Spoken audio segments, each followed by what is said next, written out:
कौन सा बच्चा है एपी का, जब हम लोग अरिथमेटिक मीन दो नंबर के बीच में इंट्रोड्यूस करते हैं। मतलब हमने पढ़ा था लेकिन सही से डिटेल में नहीं पढ़ा, मतलब नहीं पढ़ाया करते ना। देखिए आप क्लास ले लिया, तो एक कॉन्सेप्ट है इंट्रोड्यूसिंग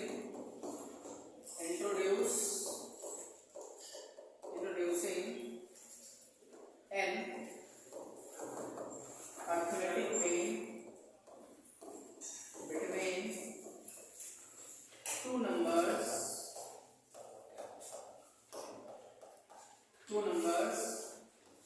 a and b।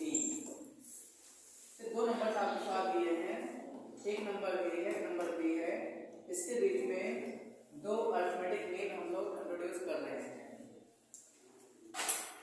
तो रही बात, अगर बात करते हैं बच्चे अरिथमेटिक मीन की बात करते हैं। अरिथमेटिक मीन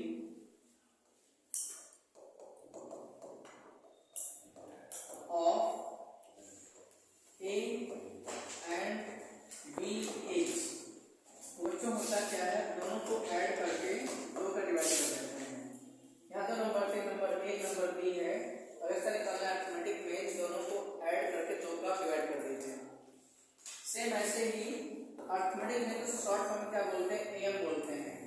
कोई अरिथमेटिक मीन ए है और ये एम है, शॉर्ट में इसको एम बोलते हैं। अरिथमेटिक मीन ऑफ मालूम है का ए बी एंड सी, होता क्या है, तीनों को आप ऐड कर लीजिए, ए प्लस बी प्लस सी अपॉन 3 का डिवाइड कर देंगे। तो ये होता है अरिथमेटिक मीन, इसका आप ध्यान रखेंगे। तो ध्यान दीजिए। इसके बाद अगले जो मेरा कॉन्सेप्ट है, ये कि दो नंबर्स आपको दिए रहेंगे। मान लीजिए let an arithmetic means, M से लिखते हैं शॉर्ट फॉर्म में, let an arithmetic means are a1, a2, a3 dot dot an। अब आप दो नंबर लिख लीजिए। नंबर मान लीजिए ए है, इसका क्या मान लीजिए बी है। ये दो नंबर मेरे पास पहले से ही थे।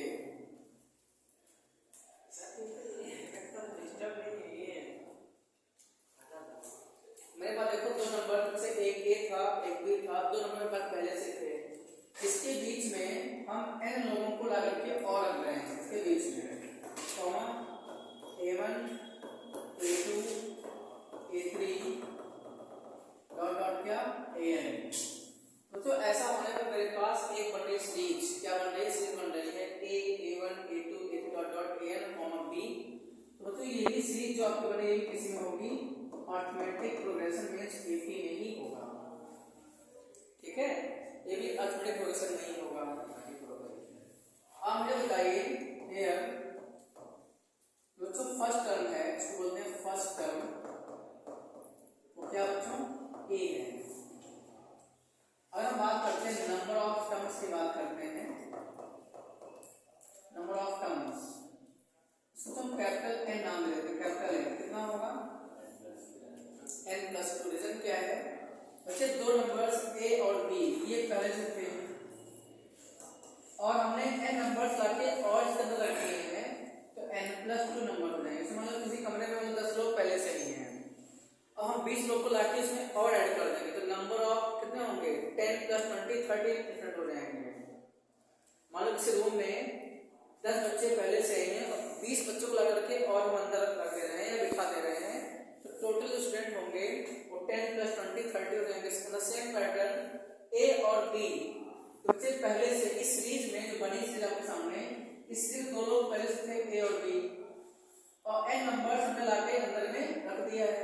उसकी आप देख रहे हैं सीरीज, तो ये n नंबर्स हमने लाके अंदर रखा है। कुल मिलाके n+2 इतने नंबर्स आपके हो जाएंगे। इस सीरीज में जो आपके पास नंबर ऑफ टर्म्स है वो n+2 आपके पास हो जाएंगे। और सेम आप एक फॉर्मूला जानते हैं, तो लास्ट टर्म इक्वल टू होता है a + n -1 * क्या d, ये जानते हैं। और सीरीज में लास्ट में कितना है, लास्ट में बताओ, तो b है। लास्ट टर्म की वैल्यू b है बच्चों। एल रख लीजिए बी, और फर्स्ट टर्म ए मेरे पास में ए ही है, तो कैपिटल हमने इसलिए यहाँ पे लिया है, number of terms small N होता है, लेकिन हमने कैपिटल एन से नंबर ऑफ टर्म्स को लिया है बिकॉज यहाँ पे एन नंबर स्मॉल एन है, दोनों सेम ना हो, इसलिए नंबर ऑफ टर्म्स को कैपिटल एन से हमने नोट किया है। यहाँ पे n की वैल्यू कितनी हो जाएगी, n प्लस 2 माइनस 1 मामले में ये इनटू डी, ए आप यहाँ ले आइए, बच्चों आ गया b माइनस ए, और ये आ गया n प्लस 2 d। तो यहाँ से d की वैल्यू हमारे पास आ गई, वो आ चुका है b माइनस ए अपॉन n प्लस 1। याद रखेंगे, तो यहाँ जो n है स्मॉल n, ये है total number of arithmetic means are introduced. कितने अरिथमेटिक मीन आपने इंट्रोड्यूस किया है, रख दिया ला करके, वो स्मॉल n की वैल्यू होती है। क्लियर है? तो ये कॉन्सेप्ट है, नोट डाउन करें, फिर आगे बढ़ते हैं।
हमने समझ लिया ये कॉन्सेप्ट, साथ में समझते रहिए, नोट भी करते रहिए।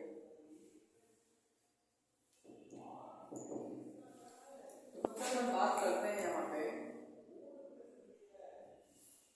जो आपके सामने ये लिखा है सीरीज, इसको आप इक्वेशन 1 मान लीजिए, जो भी है आप मान सकते हैं। तो बी, ये आप इस चीज को इक्वेशन फर्स्ट आप मान लीजिए।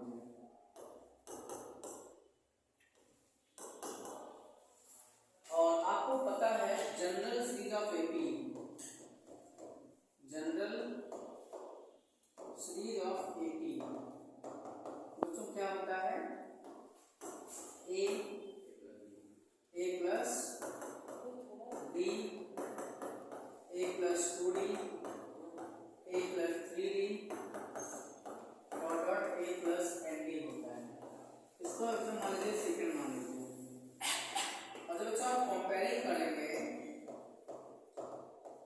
Comparing equation first and equation second, first इनको आप कंपेयर करेंगे, देखिए बच्चे ए लिखा है, यहाँ भी ए है, तो यहाँ पर क्या a1, बच्चे यहाँ पर क्या a प्लस d, मतलब ये हुआ कि फर्स्ट ए मतलब फर्स्ट अरिथमेटिक मीन, इसको हम क्या बोलते हैं, a1 बोलते हैं, वो क्या है a प्लस d है।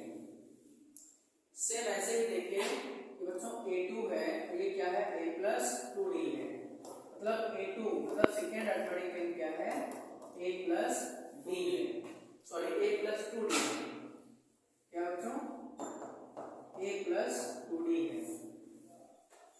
ठीक है, तो ये इस बात का ध्यान रखेंगे कि जो भी अरिथमेटिक मीन आपसे पूछा जाएगा,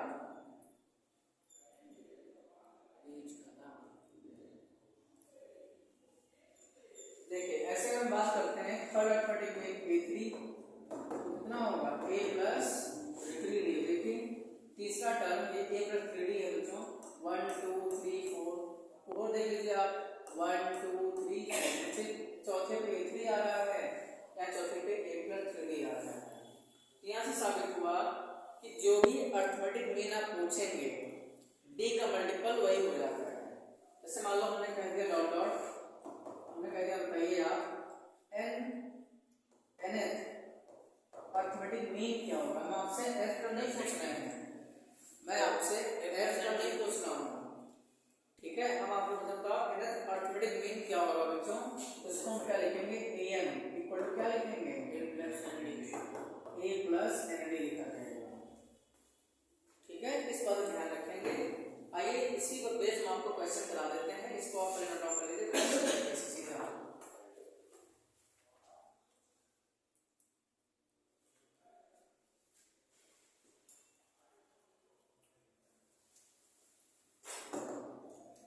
क्वेश्चन ये है आपके सामने, हमने आपसे कह दिया कि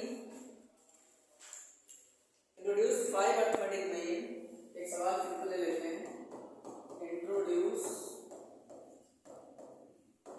5 अर्थमेटिक मीन बिटवीन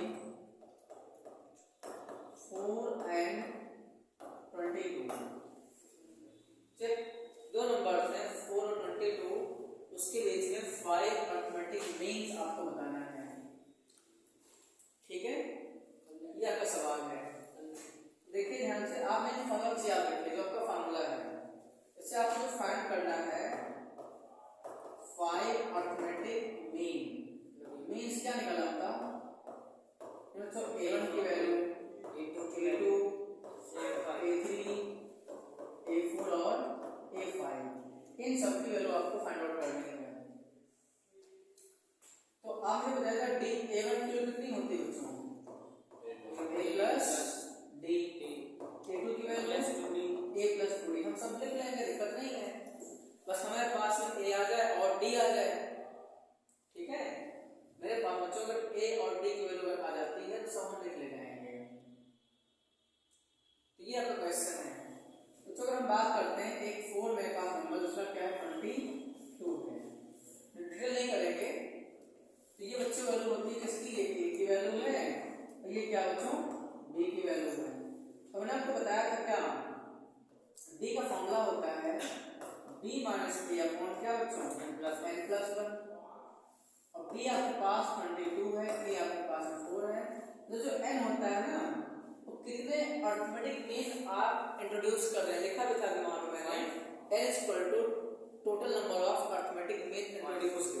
मुझे लिखा क्या, इंट्रोड्यूस 5 अर्थमेटिक मीन, n आपका 5, n हो जाएगा 5 प्लस 1, ठीक है बच्चों। n हो जाएगा आपके पास में 5 हो जाएगा, और 5 अर्थमेटिक आपको करना है इंट्रोड्यूस, तो आ जाएगा 18 अपॉन से कितना आ गया बच्चों, ये 3, हम निकाल लीजिए। सो a1 मींस कि आपका फर्स्ट अर्थमेटिक मीन फॉर्मूला होता है a प्लस d, a की वैल्यू 4 है बच्चों, d 3 आ गया 7, ठीक है।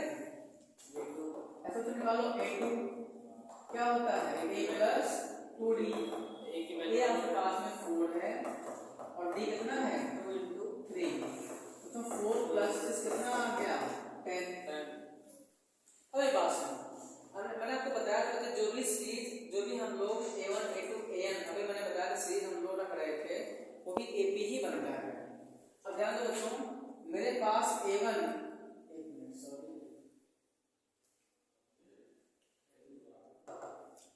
ध्यान रखिए a1 कितना मेरे पास में 7 है दोस्तों, a2 कितना मेरे पास में 10 है, तो उसे देखिए a3 कितना आएगा, 7 में 3 बढ़ गया है 10, इससे a1 7 प्लस 3 10 हो गया है। ऐसे a3 कितना होगा 30, a4 बच्चों 16 और a5 कितना होगा 19। आपका आंसर हो गया, बोलोगे। या तो वही बात है, आप a3 जो निकालेंगे a प्लस 3d तभी आंसर 30 नहीं आएगा, a4 निकालेंगे a प्लस 4d तभी आंसर जो लिखा है 16 ही आने वाला है। सबको समझ आ रहा है, समझ आ रहा है। तो ये फॉर्मूला ध्यान रखेंगे, अगर आपको फॉर्मूला ध्यान में है, d कॉमन डिफरेंस को बोलते हैं d, वो बच्चे b minus a point plus 1 होता है, तो आप सीधे इसका आंसर फाइंड आउट कर सकते हैं। नोट करें, आगे अगला क्वेश्चन लेके चलते हैं।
such that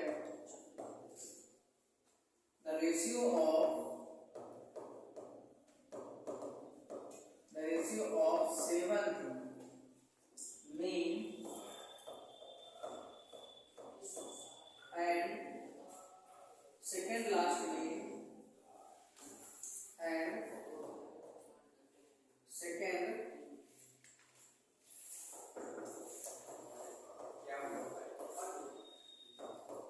last mean, यार बात ना करो यार, क्वेश्चन आंसर लगा नहीं पाओगे सवाल में बताओ। एक आसान कराते हैं फिर बाद में क्वेश्चन टफ कराते हैं, तो इसके ध्यान रखिए। चलिए आगे देखते हैं। And second last mean is equal to 5:9 then तो आपसे कह रहे हैं फाइंड n, तो n की वैल्यू आपको बतानी है, ठीक है। एंड सॉरी ये नहीं कहा गया, देन फाइंड फोर्थ मीन कह रहे हैं, sorry then find fourth mean. तो बच्चों आपको फोर्थ मीन की वैल्यू क्या करनी है, फाइंड आउट करनी है, ठीक है। अब थोड़ा सा सवाल अच्छा है अपने आप में, लेकिन टफ नहीं है, पहले आप समझने की कोशिश करिए, बहुत ही आसान क्वेश्चन है। अगर इसके ऑप्शंस की बात करें, सवाल में ऑप्शन दिया गया बच्चों, option number A 14, option number B 9, option number C 13, option number D 15, 10। ये इसके ऑप्शन आपके सामने दिए गए हैं।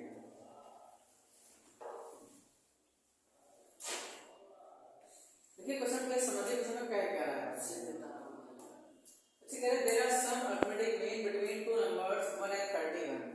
तो दो नंबर आपके पास में है, एक नंबर 1 है, एक नंबर 31, इसके बीच में कुछ अरिथमेटिक मीन है, सम अरिथमेटिक मीन कितना है पता नहीं है, तो आप क्या करेंगे, लेट कर लेंगे, let n am arithmetic mean are between 1 and 31। तो 1 और 31 के बीच में n अरिथमेटिक मीन आप मान लीजिए, ठीक है। 1 and 31 के बीच में n अरिथमेटिक मीन आप मान लीजिए, समझिए। तो क्या होगा, तो चलो n अरिथमेटिक मीन क्या क्या होंगे बोलो, तो आप कहेंगे sir a1 a2 a3 dot dot, यहाँ क्या होगा an।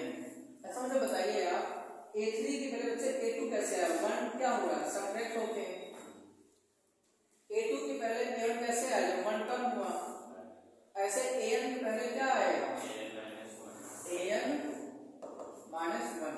इसका लॉजिक क्या क्यों बता रहे हैं, क्योंकि देखो क्वेश्चन में आपसे क्या कह रहा है, जो क्वेश्चन में आपको गिवन है, गिवन क्या है, कह रहे हैं the ratio of seventh mean, देखो बच्चों seventh mean and second last mean, इसका रेशियो दिया गया था आपने। बिल्कुल नहीं है सर, जूता मार रहे हैं, हम पढ़ रहे हैं, देखिए सब शांत हो जाओ।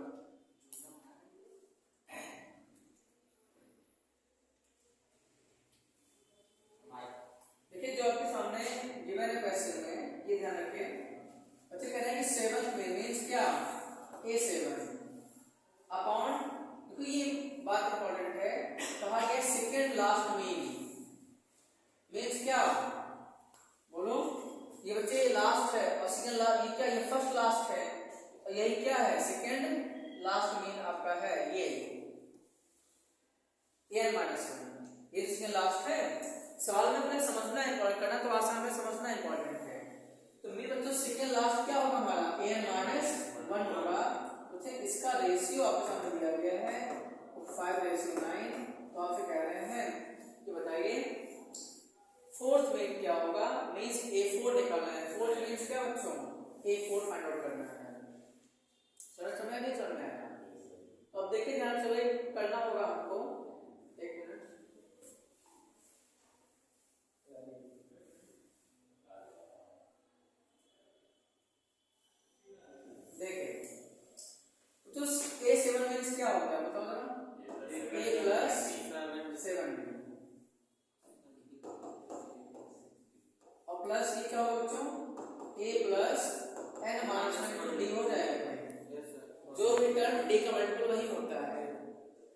जबकि ये तो अर्थमेटिक डी का कॉन्सेप्ट है। अगर हम बात करते हैं nth टर्म ऑफ एपी में, उसमें डी का मल्टीप्लिकेशन कम आता है। जैसे हमने कहा 10th टर्म ऑफ एपी क्या आएगा a प्लस 9d, और हमने कहा 10th arithmetic mean of AP, तब a प्लस 10d ही होगा। ठीक है ना, ये बात ध्यान रखेंगे। इक्वल टू बच्चों ये अपने आप में क्या है 5/9 है। अगर मैं बता दीजिए आपको, यहाँ नंबर दिया गया बच्चों क्या, एक नंबर 1 है, एक नंबर क्या है 31 है। बच्चों ये वैल्यू किसकी वैल्यू, ये a की है और ये क्या है b की है। ठीक है, और d का फॉर्मूला बच्चों मैंने बता दिया था, b माइनस a अपॉन क्या बच्चों n प्लस 1 होता है, बता दिए थे। तो देखिए b 31 है माइनस a 1 है अपॉन n प्लस 1, मतलब क्या है 30 अपॉन क्या n प्लस 1, ये हमारे d की वैल्यू आ जाएगी। रख लीजिए इसी में। तो a मेरा कितना बच्चों, a मेरा 1 है और 7d मेरा देखिए 30 अपॉन बच्चों आ गया n प्लस 1, और a आपके पास 1 है n माइनस 1, d आपके पास 30 अपॉन क्या n प्लस 1 इक्वल टू आ गया 5/9। तो उससे क्वेश्चन में मेरा कैलकुलेशन है, आपको समझ है नहीं, ओनली कैलकुलेशन का ही पार्ट हमारा हो रहा है। अब ये बात सुनो, अब हमको अपना थोड़ा स्मार्ट करना है कैलकुलेशन। आप देखिए n प्लस 1 नीचे क्या होगा बताओ, एलसीएम होगा, तो इस 1 मल्टीप्लाई इसमें हो जाएगा।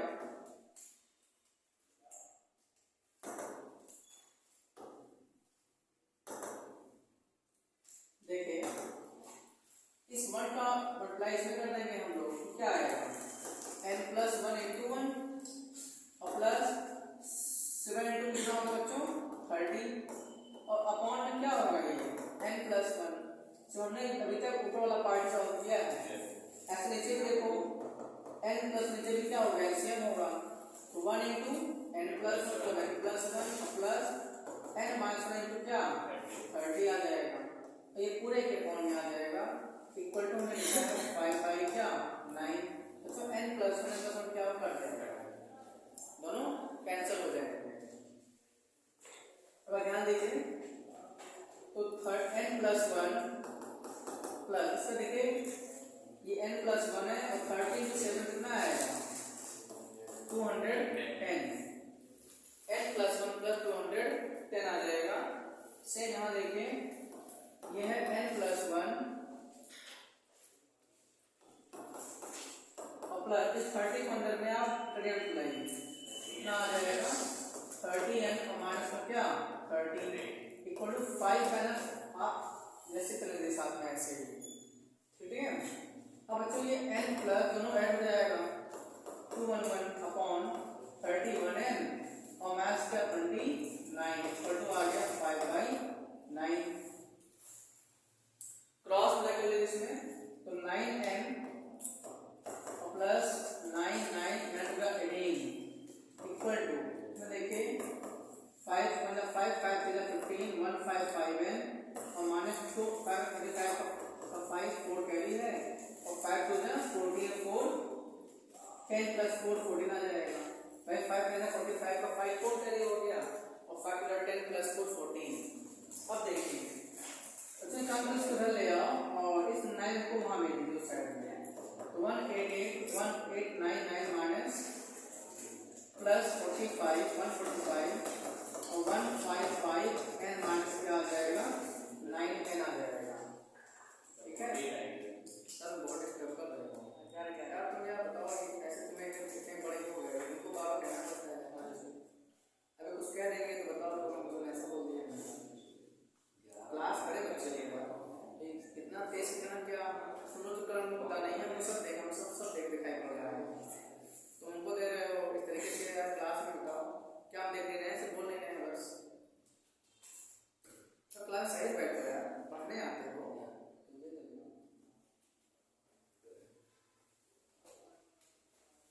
इन सबको ऐड करिए, 9 5 14 का 4 1 कैरी है, 9 4 13 14 का 4 1 कैरी है, 8 1 9 और 10 का 0 और 1 1 2 आ जाएगा, 2044 आएगा, इक्वल टू क्या आएगा ये 146n n कट करिए 2044 अपॉन 146 देखिए, पहले आप सिंपल से काट लीजिए, सिंपल का टेक्निक कितना आता है, पहले आप कुछ काटिए इसको, 1022 अपॉन 2 7 14 2 3 6। अब आप 73 को 1022 में डिवाइड कर लेंगे तो आई थिंक 14 टाइम्स जाएगा, 14 टाइम्स। ठीक है, वैसे देख लीजिए आप 14 3 42 का 2 4 कैरी है और 14 7 98 और 98 में 4 ऐड करें 102 आए, वेरीफाई है। वैसे भी आप डिवाइड करके चेक कर लेना तो 1022 को 73 से डिवाइड करेंगे तो 14 ही कट करके आएगा। तो हमें बच्चों ये n 12 को मिल चुकी है, n कितना आ चुका है, 14 मेरा आ चुका है। मतलब आपने क्या किया है बोलो, आपने 14th अरिथमेटिक मीन क्या किया, इंट्रोड्यूस किया है। लेकिन हमसे क्या बोल रहे हैं कि आप मुझे 4th अरिथमेटिक मीन बताइए, 4th अरिथमेटिक मीन। देखो बोला है सवाल लाना में, आप देख लीजिए क्या क्या बोला गया है, देखा बच्चों फाइंड, देखो then find 4th arithmetic mean. तो A4 आपको निकालना है कुल मिला के। तो अगर A4 निकालना है ये लिख लेंगे, सो क्या लिखें, 4th arithmetic mean. 4th arithmetic mean means क्या बच्चों, A4 निकालना है और हम आपको पता ही है क्या होता है, A प्लस 4D। A की वैल्यू क्या था 1 बोलो, और 4D की वैल्यू क्या था, वो था 30 अपॉन क्या आया था, n प्लस 1 आया था। देखो बताया था हमने D 30 अपॉन प्लस 1 आया था, तो यहाँ यूज किया था ना। देखो तो 1 प्लस 4 इंटू 30, n कितना आया है 14 और प्लस 1 तो आ गया 1 प्लस 4 इंटू 30 अपॉन कितना 15 और 15 to the 30, 1 plus 4 to the 8, 4 to the 8। तो आंसर जो आपका आ जाएगा 9 आंसर आएगा। कितना आएगा बच्चों 9। मतलब 4th अरिथमेटिक मीन की वैल्यू है वो हमारे क्लियरली 9 आंसर आ जाएगा। देखिए ऑप्शन नंबर बी इसमें करेक्ट है, देख लीजिए ध्यान से, ये ऑप्शन बी बच्चों करेक्ट माना जाएगा। ए में 14 दिया कंफ्यूजन, राइट, ए में 14 दिया कंफ्यूजन के लिए। हां डेफिनेटली यहां पे एज को 14 दे दिया गया पहला ऑप्शन, ताकि बच्चा n निकाल लेगा 14 करके आगे बढ़ जाएगा। लेकिन देखिए सवाल में कहा गया है, अच्छा सवाल था ये, थोड़ा टाइम लगा बताने में लेकिन आप समझ गए होंगे आई थिंक। देखिए तो ये क्वेश्चन था आपके सामने, तो हमें कहना है कि 4th अरिथमेटिक मीन बता दीजिए, 4th अरिथमेटिक मीन, जो कि आपके पास आंसर क्या आ चुका है। फाइनल बात करें A4 हमारा जो आ चुका है वो 9 आ चुका है। ये वैल्यू आप ऑप्शन बी इसमें कट मान लेंगे। तो आप इसको में नोट कर लीजिए, थोड़ा स्लाइड नीचे कर देता हूं। सवाल यहां से स्टार्ट हुआ था,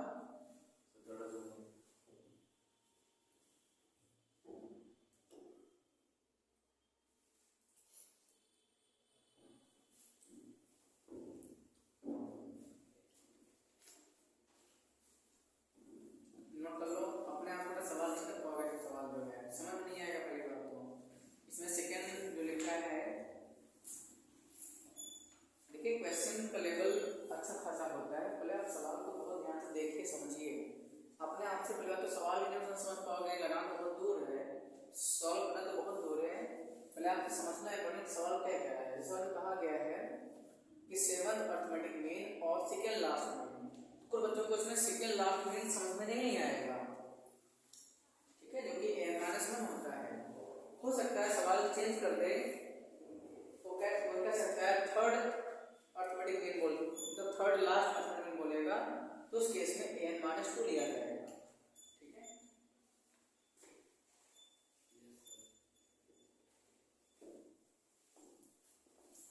और इसी के साथ बच्चों अरिथमेटिक प्रोग्रेशन आपका कंप्लीट वाइंड अप होता है।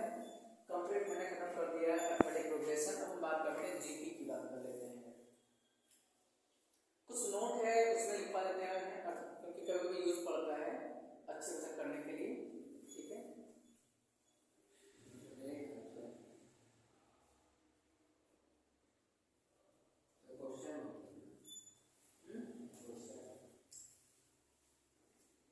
लिखना है, लिखे नहीं तो लिख रहे थे यार, लापरवाही तो नहीं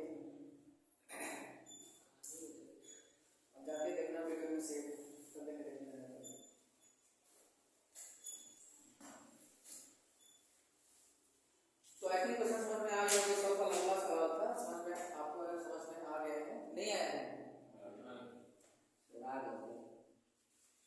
तो चलिए देखिए, और कुछ अगला एक नोट डाल के लिखेंगे। अर्थमेटिक प्रोग्रेशन आज की क्लास में खत्म नहीं है, थोड़ा सा बचा है, आप देखिए नोट डाल के लिखना है।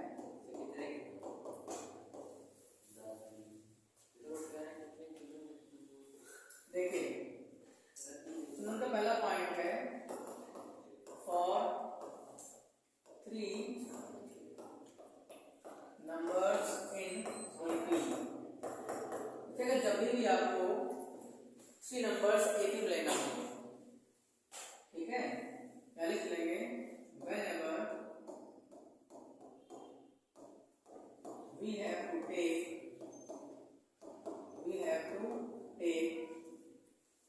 3 numbers in AP। मैंने दिया ऊपर नोट का पहला पॉइंट है whenever, जब कभी भी we have to take 3 numbers in AP, then याद कर लेंगे आप a माइनस b, a और a प्लस b लेंगे, थोड़ा आसान होगा कैलकुलेशन करने में।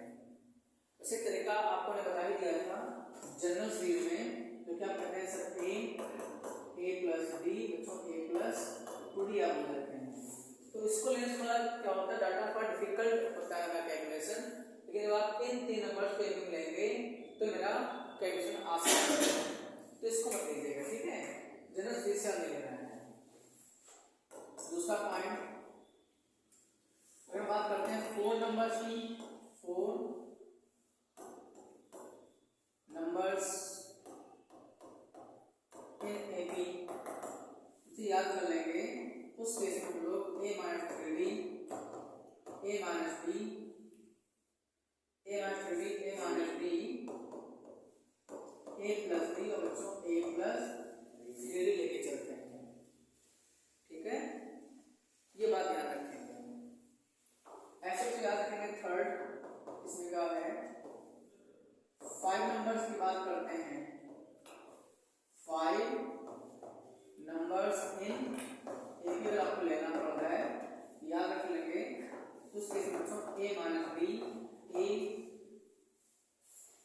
a minus b, sorry a minus 2d बच्चों a माइनस b,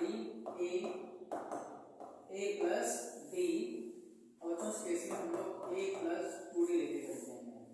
देखो 5 नंबर्स हैं, 1 2 3 4 5। अब आप चेक कर लीजिए इनका जवाब लेंगे डिफरेंस, इनका लेंगे डिफरेंस सेम ही आएगा। ऐसे इन दो का डिफरेंस इन दो के डिफरेंस के इक्वल ही आएगा। ऐसे बच्चों आप कर लेंगे, यहाँ लेंगे डिफरेंस, क्योंकि AP में है तो AP में डिफरेंस सेम आना चाहिए, और सेम आपका आ भी जाएगा। यहाँ भी आप लेंगे डिफरेंस सेम आएगा। मुझे इस बात को याद रखिएगा, कभी कभी सवाल इसलिए पूछे जाते हैं। जब कभी भी हमको 3 नंबर्स इन AP में लेना होता है तो हम लोग a माइनस b, a और a प्लस b लेंगे, और फिर 4 नंबर लेना होगा तो a माइनस लिखा हुआ बोर्ड पे आपको ऐसे लेंगे, तो आपका कैलकुलेशन बहुत आसानी से आपका आंसर आ जाएगा। क्लियर है?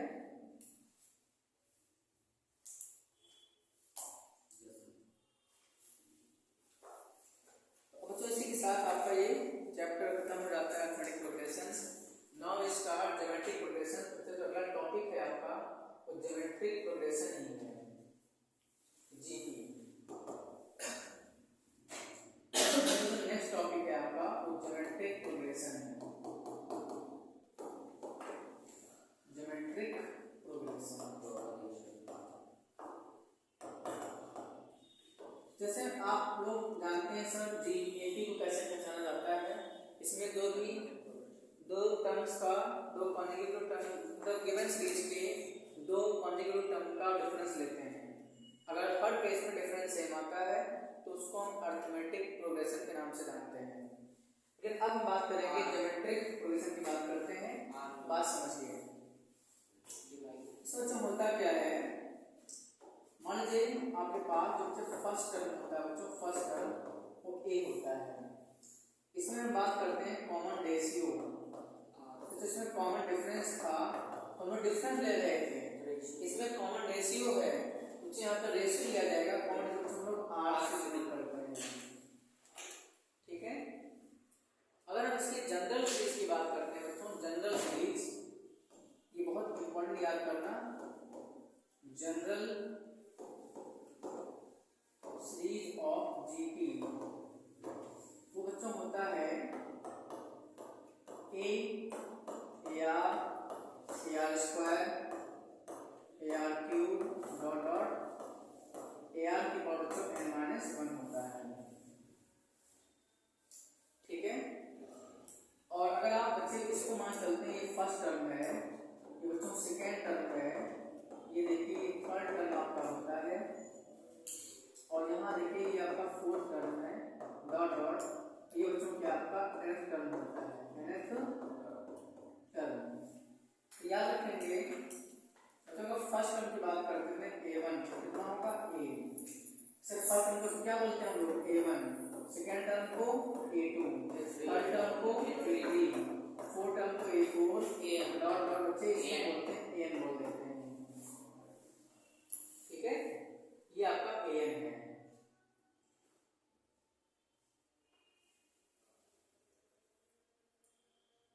अब देखो यहाँ से A1 जो आपका A है, A2 की बात करते हैं क्या है वो AR है, देखो A2 कितनी है बच्चों AR है। अब आप चाहो तो इस AR को बच्चे AR की पावर 1 लिख सकते हैं, और इस बच्चे जो पावर 1 है 1 इसको हम लिखेंगे क्या 2 - 1 लिख लीजिए, बात है कि ऐसा जो थर्ड टर्म है वो क्या है AR स्क्वायर, AR जो आपके पास पावर 2 है बच्चों, इसको हम 3 - 1 लिख सकते हैं। तो ये पैटर्न आपको ध्यान रखना है कि जो भी टर्म बच्चा आपसे कहेगा जीपी में आर की पावर में उतने यूनिट कम कर देते हैं। से मानो कह दिया जीपी का मतलब बच्चों 100 टर्म कौन सा होगा, तो आप कहेंगे आर की पावर का बच्चों 99, एक यूनिट कम करना होगा। यहाँ से बन गया सो nth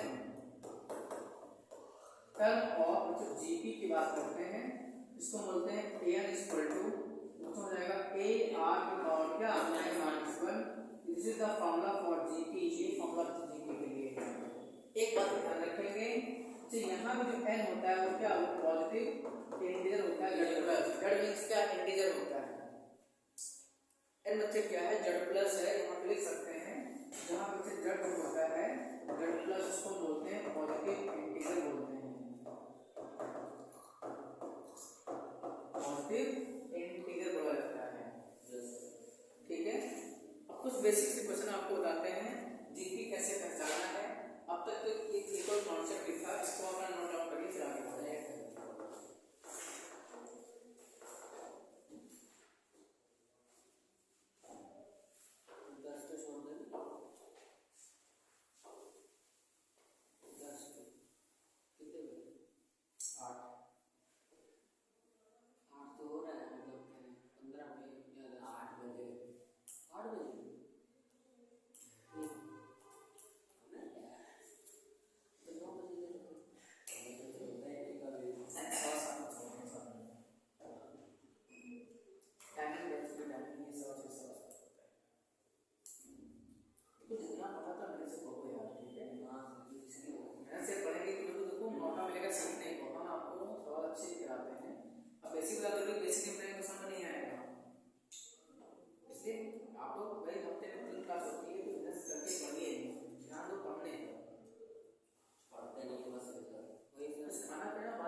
आप समझ गए होंगे इस कॉन्सेप्ट को जीपी का।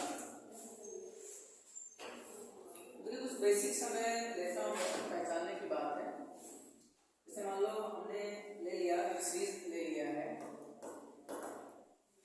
सीरीज मान लो मैंने क्या 4 2 1 1/2 1/4 डॉट तो ये जीपी में है आर इन क्या जीपी।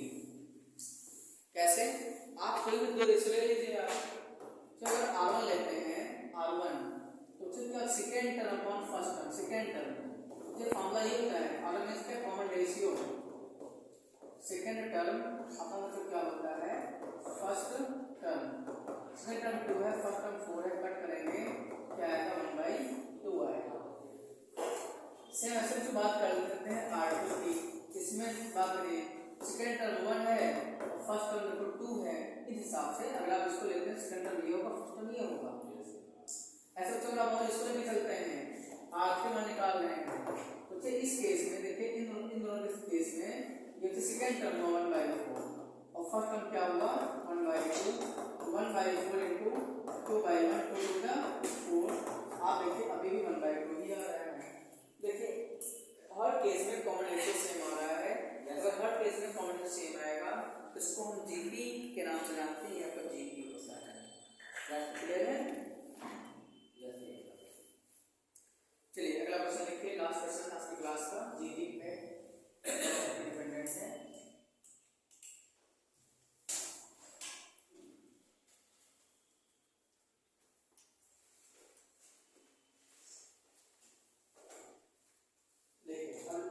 क्वेश्चन स्टार्ट करेंगे तो अच्छे क्वेश्चन है, चलिए उसे ले चलते हैं।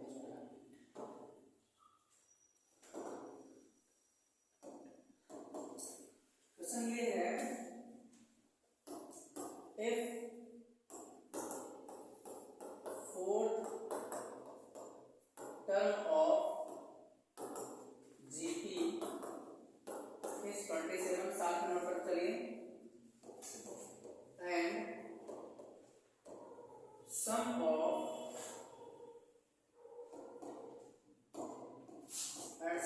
third and sum of third and fifth term,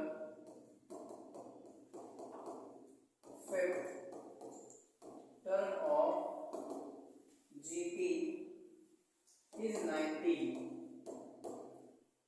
Find common ratio of this GP. Then find common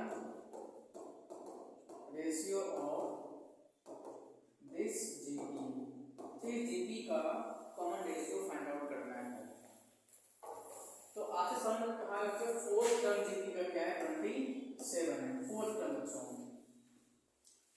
तो जो आपको प्रश्न में गिवन है फोर्थ टर्म मींस क्या बच्चों, A4 27, ये होगा फोर्थ टर्म, और A4 जो कितनी होती है ARQ 27। कह रहा बच्चे आगे देखो, एंड और क्या गिवन है बच्चों, सम SVM सम लिखा है बच्चों, और थर्ड बच्चों क्या है A3, फिफ्थ टर्म मतलब क्या A5, इसका सम आपको दिया गया कितना 90 दिया गया है। और देखिए A3 मींस क्या बच्चों AR², A5 मींस AR की पावर 4 इक्वल टू ये आ गया 90। तो दोनों में ले सकते हैं कॉमन, दोनों में हमारे पास कॉमन बच्चों वो AR² क्या है कॉमन है, क्या बचेगा 1 प्लस R² बचेगा इक्वल टू क्या आ गया ये 90, बताइए। और हम चाहें तो यहां से आप मेरी बात में इस स्टेप से बच्चों AR² इंटू R लिख सकते हैं 27 लिख सकते हैं, मतलब इसी स्टेप से तो AR² की वैल्यू आएगी 27 अपॉन क्या R आ जाएगा। हमको मतलब R से है correct, common ratio of this GP means small r की वैल्यू आपको बतानी है, स्मॉल r क्या कॉमन रेशियो होता है। तो इसी स्टेप से तब इसी स्टेप से आप देख रहे हैं, इसी स्टेप से आप AR² निकाल लो। हमने R क्यूब को ब्रेक किया है, R² into R 27, तो AR² 27 अपॉन R हो जाएगा। तो इस केस में देखिए यहीं पे आप रख लीजिए 27 अपॉन R, 1 प्लस क्या आ जाएगा R², ये आ जाएगा 9090। तो 1 plus R² by R equal to 90 upon 27, 9 10 जा 90, 9 3 जा 27। अब ऐसे में 3 मल्टीप्लाई 1 प्लस R² तो क्या आ जाएगा 10R, सॉल्व कर लेते हैं, तो ये आ जाएगा 3R² माइनस का 10R और प्लस 3 इक्वल टू क्या 20। देखिए 3R² इसको कर ले हम माइनस 10R 3। अब ये फैक्टराइजेशन कर लीजिए इसी का जो है क्या आ जाएगा 3r² माइनस का 9r minus r plus 3 equal to 0। इन दोनों देखो कॉमन क्या है दोनों में 3r r minus 3 minus 1 common बच्चों r माइनस 3 इक्वल टू 0। दोनों में कॉमन क्या है r minus 3 remaining part 3r minus 1 equal to 0।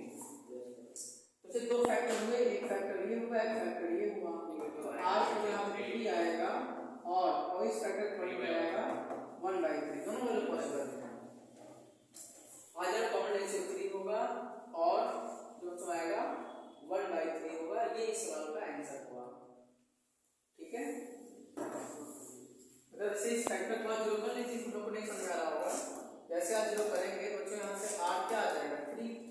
ऐसे जब इसको जीरो कर लेंगे 3r माइनस 1 दो फैक्टर आ गए ना, तो 3r इक्वल टू क्या बच्चों 1। यहाँ से r जो आएगा 1/3। मतलब दोनों वैल्यू मेरे काम की है, तो r वैल्यू 3 और 1/3 आपका फाइनल आंसर होगा। कॉम्बिनेशन की वैल्यू आ जाएगी। तो ठीक है, इतना नोट डाउन कर लीजिए, बाकी क्लास नेक्स्ट में कंटिन्यू करेंगे। तब तक आप बढ़िया से इसको रिवाइज कर लीजिए।